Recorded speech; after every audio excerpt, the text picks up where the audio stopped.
Elizabeth Miki Brina grew up thinking she could be just like her white American father, a military veteran who had spent time in Okinawa and met and married there. Elizabeth could not relate to her Okinawan mother, an immigrant she thought looked and sounded different from her friends' mothers. But Elizabeth was actually more like her mother than her father in ways that disrupted her sense of identity. She became insecure and unsure of herself in friendships and romantic relationships. Her father's PTSD and her mother's alcoholism further complicated Elizabeth's childhood and adolescence. This is Book Public from Texas Public Radio. I'm Yvette Benavides. I spoke to Elizabeth Miki Brina about her debut memoir, Speak Okinawa. At the center of your memoir are these complications that emerge from, I guess it's your origin story. You've spent a lot of time during your life trying to understand who you are. And that means understanding your parents too and their worlds. And in a way, there's the rub, right? Because it means understanding some pretty complicated issues. So you sort of inherit these issues that in some ways, as we learn, there really is no one else around you that can understand. Part of the issue is then this conclusion that you've drawn, as you've written about elsewhere, that you are biracial, but then can't really be bicultural. And that's a thread that's running through the book. Can you talk about that just a little bit? You know, the concept of being biracial, I wasn't really aware of until maybe like my 30s.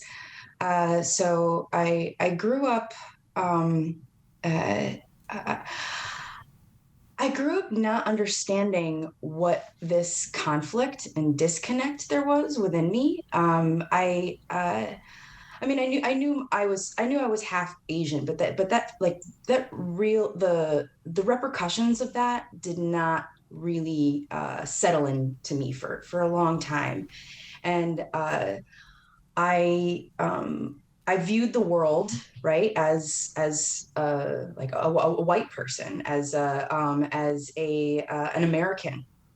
That's the way I looked out at the world, and I didn't understand why the feedback I was getting, right, from just living my life and being in the world was so different than my white peers, right? Like why isn't this working for me?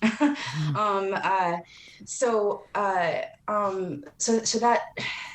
was that I needed to confront that, right? That I needed because for so long I tried to reject this half Asian part of me. I thought that if I just ignored it and denied it, then I could make it go away. And also in doing that, I ignored and rejected my mother, and the huge toll that took on me. Eventually, I came to understand I need to reckon with this. Right, this is very much a part of who I am. If I don't understand it, then I don't understand myself, and I don't understand my family. So I started to do some research and looking into my history and my heritage, and which was an amazing revelation because it helped explain so much. It helped explain why my mother was the way that she was, right? The inherited trauma of her of how she grew up and the place that she grew up, and then also mine, how I absorbed her pain from her, and then accumulated my own, and even though I now understand my history, I know about my history, I learned so much about this culture, this beautiful Okinawan culture that is just I'm in such an awe of it. I'm so proud of it. But because I started so late, right? Like because it wasn't until my 30s that I really started to investigate, I'm never going to be fluent in this culture, right? It's always going to be, even though I accept it, it's always going to be still separate from me. And that's something I have to accept too. That I know I, as much as I try, and the attempt is very important, the intention, but it will never be completely home to me. And that's something I have to live with.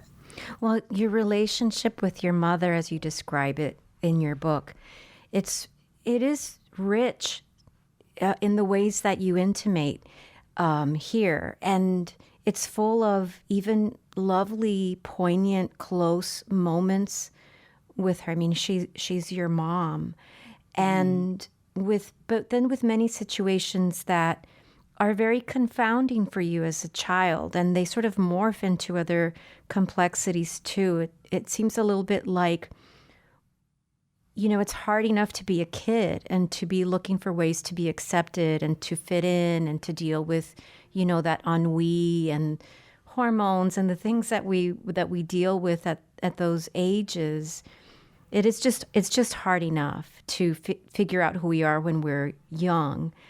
Sometimes the problem for you was that your mother was going through a sort of a similar situation in not fitting in, not being accepted in these other sort of quiet, subtle ways all around her.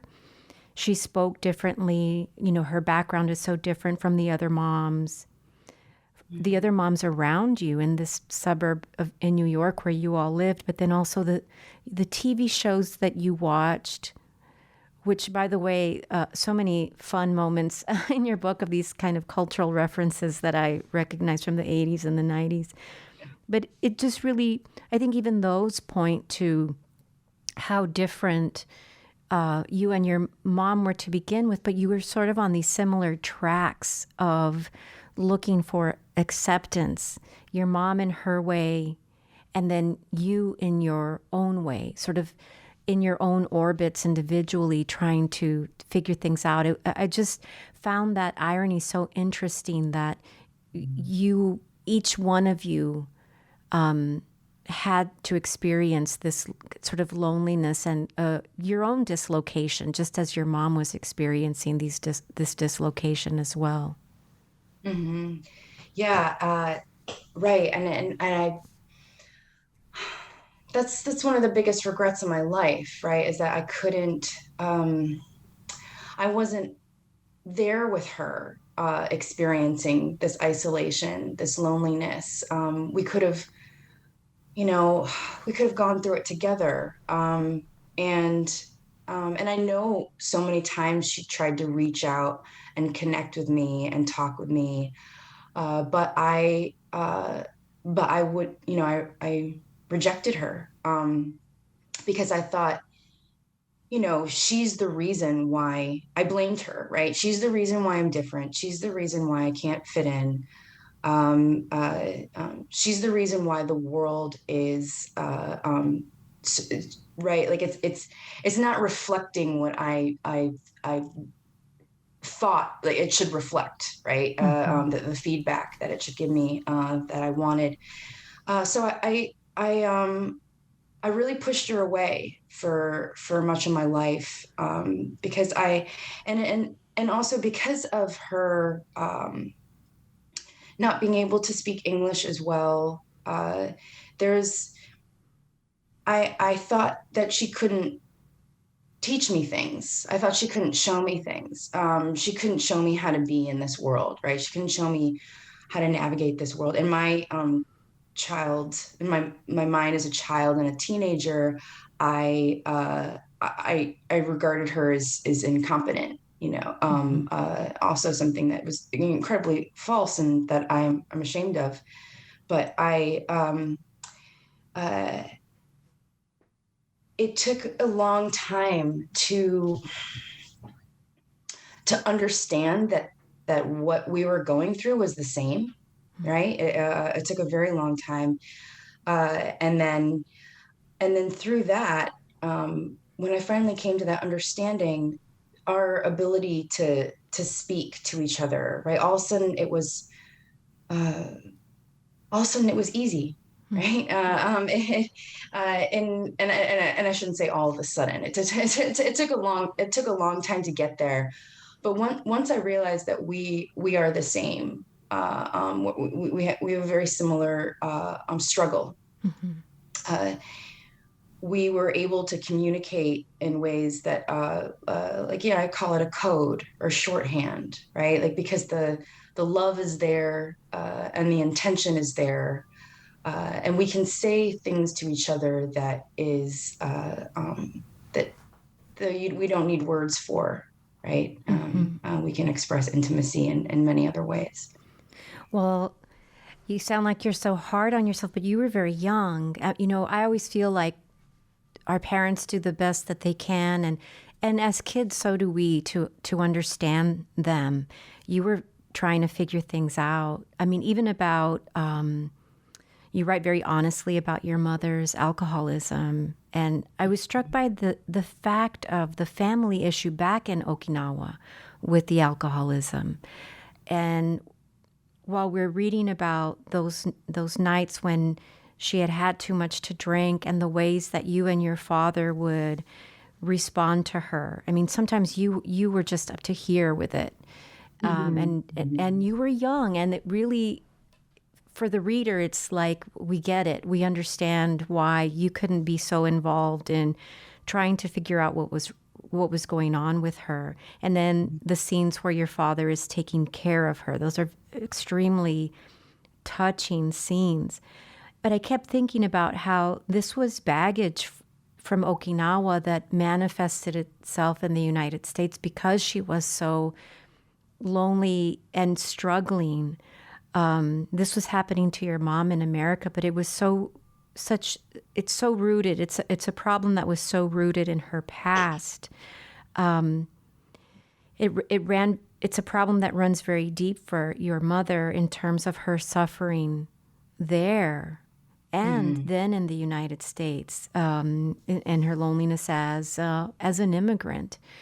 So there are these very honest things that you bring up in the book, where we do understand what the young Elizabeth is having to deal with.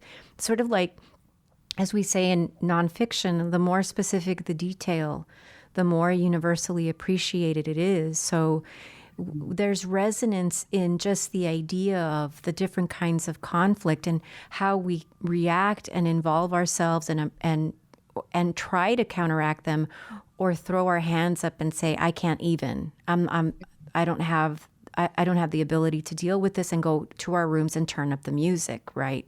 I mean, that's a very understandable thing from the standpoint of a young person. But then you weave through the book the idea of your mother's baptism, your mother's church. This was a very important thing for her before the ceremony and in preparation for the ceremony. It was a very important process for her with very important people. I mean, the significance of a baptism isn't lost on us, right? But there's so many other layers around that idea of a kind of a rebirth. Yeah. Even those beautiful details about you going to Macy's to buy the dress that you wouldn't normally buy. All of that. And this came much later, but can you talk a little bit, because it is a little bit of a catalyst for the reckoning that you mentioned with your mother. Wasn't just her baptism, but it really seemed to touch other lives in very interesting ways. It was it was like my baptism as well, right? Well, you mentioned the church. It's called the Rochester Japanese Christian Congregation, and my mom had been going to this church for about 8 months, but when she got baptized. And in those 8 months, she stopped drinking, right? There was There was a lot of there's health factors too, but I think it had a lot to do with the fact that she finally found a community, right? Like she could fill the void in another way. Um, One thing I didn't know about this church until I attended her baptism is that like I figured they were all Japanese and they were all Christian, but I didn't know they were going to be almost all women, almost all around my mother's age, and almost all of them were married to white American men who had served in the military. And it was an epiphany. It was just this, oh my God, I felt so like outcasted and isolated and different, and yet here are all these people that have the same situation, right? And so then I began to wonder, well, what's going on with that? Like this can't be a coincidence. This is there's something behind this. There's some history and something, right, a phenomenon, a social phenomenon. And so I started to, that's when I started to really question. And you mentioned my mother's drinking before, about how it had had a lot to do with how she grew up in Okinawa. And when I was growing up, because I didn't know my history, because I didn't know how devastated Okinawa was by the Battle of Okinawa, how the all the suffering caused by the militarization, all the crimes committed, and that my mother grew up in this world of having of just poverty and grief, right? And of course, this will stay with you, and you need to cope with it somehow, with whatever resources you have available. And but when I grew up, I thought it was just her, like I blamed, I'm like, this is individual, right? Like these are her choices. Why is she doing this? Um, and so when I learned the history, it was like I could put the blame somewhere else. It wasn't, because and then I realized it's not her fault at all. It's not just her, right? She didn't do this. This was done to her. Um, and then also appreciate all the ways that she did survive, like all the strength that it took to uh, overcome what she overcame. Yeah, it's a sort of an inheritance that she has to carry around with her, and maybe even without knowing all of the details. I mean, your book is so, this is a story. I mean, it's a very beautiful, beautifully wrought, beautifully crafted narrative, but then it's also interspersed with these deeply researched chapters about the history of Okinawa that I think people who read your book will be learning about for the first time, probably. I mean, I think people kind of know superficially about Okinawa, but there's so much rich information here. I mean, I learned a lot about it that I didn't know before. So you do something so interesting by interspersing these chapters throughout about the history. There's how it was that it became the prefecture, your grandmother's story. And then there's this chapter, 11, how they met, where you use the first person plural to, I mean, it's almost a third person limited omniscience in a way to tell the story, to lead us to your mother's story and what it was like for those living through so many things. And you write, the Americans can build in a day what takes us months to build. The Americans can destroy in a day what we will never forget. And then we will never forgive the Americans.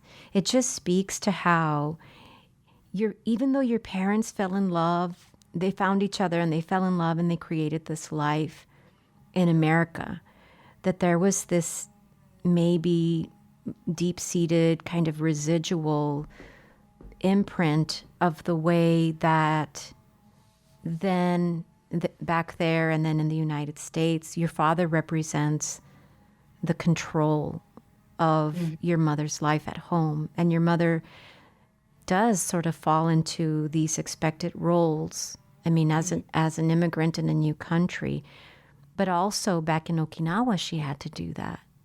And it's her sorrow that is accompanying her in both places. So, but my point really is just to say how much I appreciated those chapters with those details. Some of them are astounding to me about the numbers of people who died, civilians who died.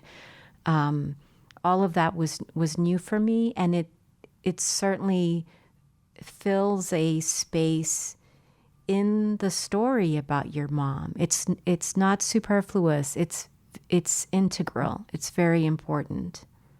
Yeah, I thank you. That was very important to me, that the right, the history be included in my story, because it is my story. Um, and one of the reasons too why using the we, the first person plural, really gave me access, right, to these events that happened long before I was born, but are still very much alive, and perpetuating through me.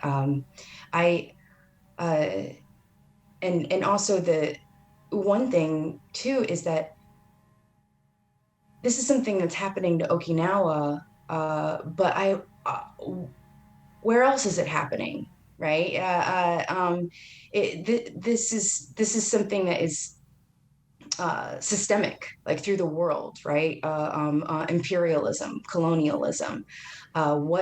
What is it doing? How far is it spreading, and then what is it doing to families and individuals, right? Like with just the intimate aches of it from these global occurrences, right? Is another thing that that it really made me think about when I was learning the history. Yeah, it's very important. And I do, having mentioned your father, I do want to ask you Mhm. also about him. He's a very important, obviously, role in the story. Your relationship with your dad seemed really strong throughout your childhood in very different ways than even the stronger moments with your mom. You could discuss books with your dad, for example. You guys could talk about politics, and it just seemed like you were always trying to find common ground with him, like you were on the same side of things, because you really identified, obviously, as American, but a sort of more like your dad, than like your mom, more like your dad as a white American. Mhm. But your relationship with him was not without its complications too, even though you guys shared so many affinities. And your dad went to like the whole concert with you. I mean, there's some very interesting moments, anecdotes about your dad, but that was a very important one, that concert where he had this kind of adverse reaction to some of the things he was perceiving as violent in the mosh pits and so on. Your dad's eventual PTSD diagnosis, it was not a revelation to you necessarily. I mean, you knew something was up, Mhm. but it must have brought a certain kind of hope to you once he did have that diagnosis, that he could, I don't know, even though he has that very dramatic moment about getting help for something like that, and he has a kind of a survivor's guilt. Mhm. But it just goes to the heart of the situation with your parents and their marriage, which has withstood so much, Mhm. including PTSD, which can really do so much damage to families. So while your mom is dealing with so much, your dad was really in his own way dealing with a lot of things too. Absolutely. Yeah. And that was that was another thing too. Like because he's extremely overprotective and very, very involved in my life. Like just always had. I mean, and I liked it, right? Like there was the bond and it was closeness. Even though maybe it was at times oppressive. Uh, but I again, still for so much of my life, I thought that it was individual, right? Like this is my father. He has a strong, dominant personality. This is just him.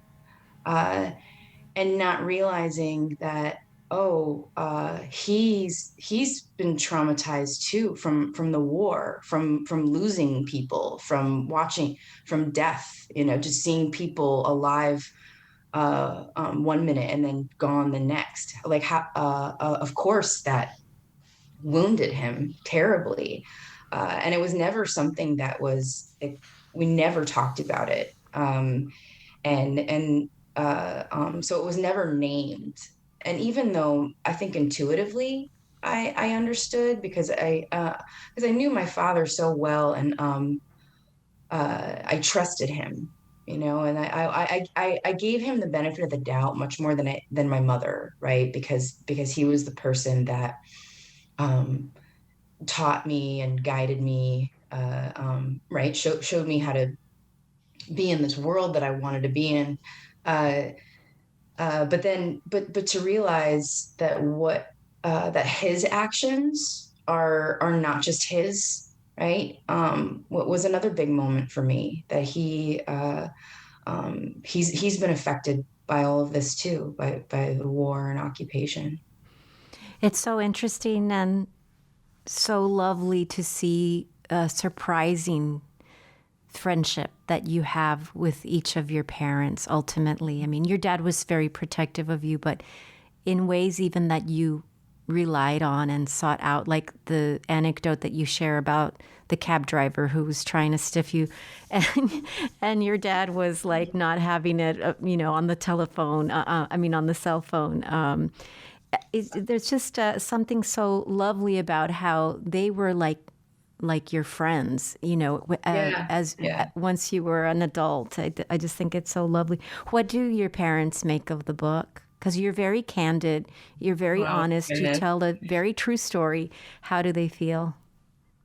I don't know yet. They're so proud and they're so excited, and I keep telling them, like, please read it. They're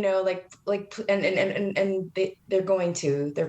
My father says he's going to read it to my mother because my mom can't read English. But for so long, I was so nervous. I was like just awake at night, like just like so much anxiety. Like, what are they going to think of this? Are they going to forgive me? Because it's very personal details about them, and um and I don't know, right? Like I wanted to share how their lives impacted me, but then I had to say so much that they just trusted me with. I um from while I was writing the book, I kept saying, like, do you want to me to do you want me to know? And they both said no. Like, we don't, just write the book, like just write it, which is huge. Just so much trust, and uh yeah, it's just very brave of them too, right? That they were gonna let me do this. Uh, and I have I'm so indebted to them, so grateful for that. Uh, um, but the book came out on Tuesday, and I don't, are they reading it now? I've been really busy, and and of course, the night the book came out, but we talked on the phone, and we all had a bottle of champagne that we were drinking together. So they're very excited, but they don't know the content yet, and that is, we'll see what happens, right? Well, that is very generous of them, very brave, because as you know, the nonfiction writer frequently has to brush up against censorship from close Mhm. family members and loved ones. So that is That is very special. But, the thing about the way that they come through in the book is very positive. I mean, it's very much a portrait of a family where everybody's doing the best that they can. And you all love each other so much and care so much about each other and have been through so much together and somehow survived so much. So I don't know. I hope they see it that way because, yes, this is a very candid story, but, to be able to tell a true story is, you have to be able to share what's not so flattering perhaps because we're all just human. But what ultimately comes through, the imprint, turning the last page and closing the book is a very positive one about family and about your parents. You asked the question about what atonement can look like for something like what's occurred and still occurs in Okinawa, or atonement for those brides married to American military men and brought to this country and discovering that they've traded in one brand of hardship and suffering and loneliness for another. And now that you've popped, the bottle of bubbly and have come to this part of the process, have you come to some conclusions about that for your own small world with your own family about this kind of atonement? It sounds like the answer is yes. Oh, absolutely. I mean, but it's ongoing, right? Like we're constantly forgiving each other for so much, right? And I think that's what it is. It's just it's the effort, it's the work that you do every day, because we all are human and we're all troubled, and we all are hurt and we hurt each other. So that's all you can do is just like constantly acknowledging and apologizing. That's what that's pretty much what we do as a family. we're always saying sorry to each other. So it's and so it's never like a status of like like we are healed, we are forgiven, but a process that just continues. The book is an apology, sort of, to your mom, as you've said, and a thank you. And you share with us in the book that in Japanese, sometimes thank you and I'm sorry are the same expression. You write about this culture of apology as your mom kind of would demonstrate it to you and how you would absorb some of that. But your sorry is really a thank you. I think, by way of this book.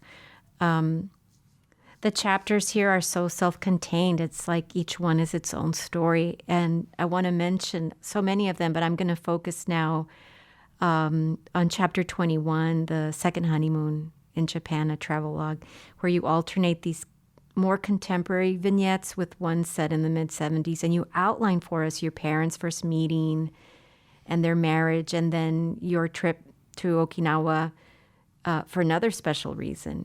And it reveals a lot about the previous chapters and connects some of the dots for us, and then also your own reckoning with your inherited past.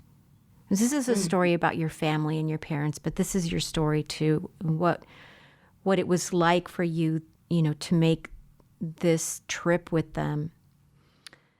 So I was wondering, what was it like for you to continue to put yourself not just in that general first person plural anymore, but indeed to like piece your parents' lives as a young married couple, already facing challenges and seeing what other difficulties were going to be portended later on. It was almost something that they could predict.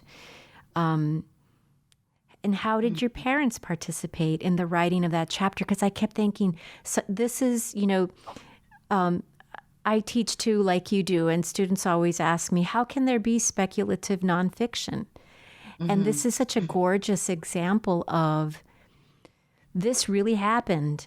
they really did these things. They really said these things. And you're able to craft these moments where you're not even alive yet, because of the retelling and because of what you've lived through with your parents and the things that they shared with you, but also the things that you've shared with them as their daughter. So just this idea of how this part of this is reported and this beautiful story based on something that really occurred, but then how you've had to sort of speculate on some of it as well. Yeah. I mean, that was really important for you because, right? Like I wanted to know their marriage was like a mystery to me for so much of my life. Like, how did these people end up together? How did they fall in love? Are they in love? Right? Like what what is this thing that they have together? And so like just assuming their being, right? Like having to try to write from their perspective, try to be them together when they're young. What was a way for me to try to discover that, right? Like how did they, what was their love like, and how did they fall in love? So I asked them so many questions, right? So many questions, and they were able to just little details here and there, little details here and something, things. Uh, um, uh, Also, what I heard growing up, piecing that together, the stories they told me while I was growing up, but also the stories that they told me when I was asking them direct questions about it when they're older, were often different. And so I had to try to figure out, okay, what's going on there. Like what's the change and why is the change, right? Because we reflect on our past. It's different depending on where we are in our lives presently, right? Mm-hmm. Um, so uh, and a lot of the details I filled in by right, like knowing who they are now, and also just being an adult, right? Like be like it was uh so they were 26 when they were married, and then as I was writing it, I was like 37. So it was kind of like, just I got to be older than them,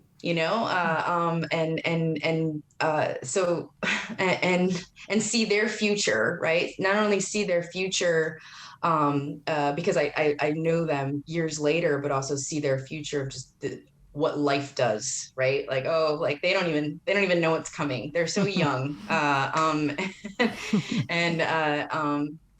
but that was really. That was really healing, and I think I did come to more of an acceptance of their love for each other. For a long time, I didn't think it was real because it didn't fit what I thought love should be and what it was. But like you said before, I mean, they worked it out. 45 years. They and then it was coming, and this trip that I took with them, the second honeymoon. It was supposed to be with my fiance, and it did. That didn't work out. So I'm seeing them, with my recent failed relationship. So I'm seeing them with like kind of a new appreciation of just like, oh, it's not that easy to just commit to someone for the rest of your life, and really for the first time respecting that about them, like respecting that commitment. Elizabeth, Miki Brina, thank you so much for talking to me today. I really appreciate it. Oh, thank you so much for having me. Elizabeth Miki Brina is the author of Speak Okinawa. This has been Book Public from Texas Public Radio. Write to us at bookpublic@tpr.org. Jacob Rosati composed our theme music. Kathleen Creedon is our digital producer. Dan Katz is Texas Public Radio's news director. I'm Yvette Benavides.